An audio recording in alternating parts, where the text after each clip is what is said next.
Shiba Inu lance un nouveau compte Twitter pour son projet NFT.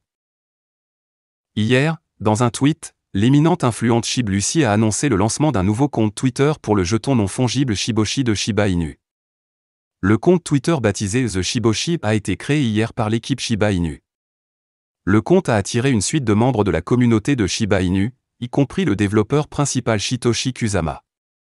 Au moment de mettre sous presse, le compte The Shiboshi a tiré un total de 899 abonnés. Jusqu'à présent, le compte Twitter n'a publié qu'un seul message, qui se lit comme suit. Il convient de mentionner que le compte se concentrera sur le partage d'informations pertinentes sur le projet NFT de Shiba Inu. L'influenceur Shiba Inu a en outre révélé qu'une nouvelle agence prendrait en charge le compte à gérer tout en appelant d'autres passionnés de Shib à suivre le site web de Shiboshi's World. Suite au développement, le Shiboshi est le dernier projet Shiba Inu à posséder un compte Twitter dédié. Comme indiqué le mois dernier, l'équipe derrière Shiba Inu a lancé un compte Twitter pour Shibarium, le prochain réseau de couche 2 de la crypto-monnaie qui est actuellement en phase bêta publique. Le compte a amassé plus de 13,7000 abonnés et se concentre sur le partage d'informations relatives à Shibarium. Projet NFT de Shiba Inu. Le Shiboshi est le jeton non fongible de Shiba Inu. Il s'agit d'une collection exclusive de 10 NFT, chacun représentant un avatar Shiba Inu pixel art unique et généré aléatoirement. Shiba Inu a noté que les Shiboshi ont dominé la blockchain Ethereum lors de sa première phase de frappe le 14 octobre en se vendant en 34 minutes. Selon une annonce, les détenteurs de Leash ont reçu un accès exclusif pour acheter un Shiboshi pendant la phase de frappe, chaque investisseur n'étant autorisé à acheter que 10 Shiboshi. Notamment, les 3000 premiers Shiboshi ont été frappés au prix de 0,1 ETH de Leash, tandis que les 5000 NFT suivants ont été frappés au taux de 0,2 ETH de Leash. De plus, les Shiboshi 2K restants ont été frappés pour 0,3 ETH de Leash. Étant donné que la phase de frappe s'est terminée en moins d'une heure, les investisseurs Shiboshi intéressés ne peuvent acheter les NFT qu'aux propriétaires actuels. Selon les données du principal marché NFT OpenSea, le Shiboshi compte 3562 détenteurs. Le prix plancher de la classe d'actifs est fixé à 0,3195 ETH, d'une valeur de $577. Paozone basé sur Shib dissipe les allégations de délit d'initié après le lancement sur ShibaSwap et CMC. Le jeton a été lancé sur ShibaSwap le 26 mars, attirant plus de 3000 détenteurs en moins d'une journée. Paozone, un projet basé sur le réseau Shibarium de Shiba Inu, a officiellement lancé son jeton natif Paozone. Cependant, après le lancement, des accusations de délit d'initié ont fait surface. JD, fondateur de Paozone et membre de la communauté Shiba Inu, a récemment démenti ces affirmations. Lancement de jeton de Paozone.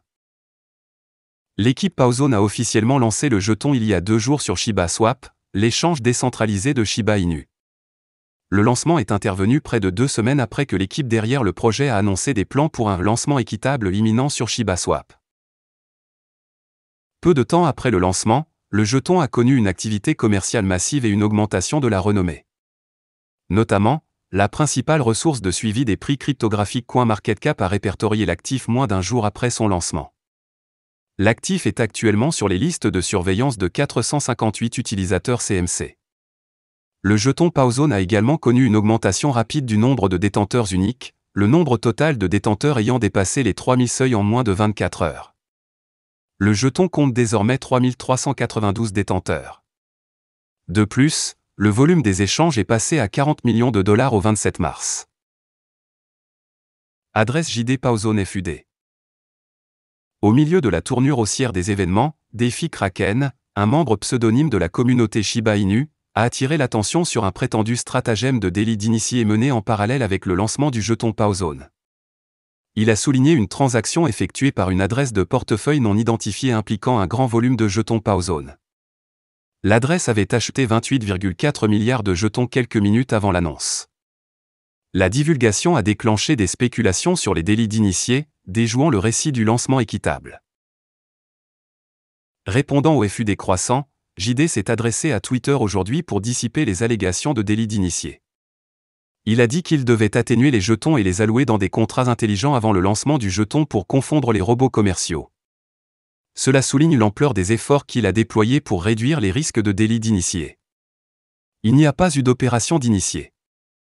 Je n'ai même pas dit à mon propre administrateur qui est resté à mes côtés au fil des ans d'être aussi juste que possible. Je suis dans cette communauté depuis plus longtemps que la plupart et je la soutiens depuis. Je n'ai pas travaillé aussi dur sur Powzone pour simplement tirer un profit rapide d'un jeton, a-t-il ajouté. JD a en outre révélé qu'il tenait toujours son sac Powzone et avait même amassé plus de jetons après le lancement. De plus, il a souligné que 100% de la liquidité du jeton est verrouillée, avec un taux de déblocage de 20% pour les 6 prochains mois et de 80% pour les 2 prochaines années. Voilà, c'est tout pour cette vidéo. Si tu as aimé, n'oublie pas de mettre un pouce bleu et un commentaire. Abonne-toi pour rester toujours informé.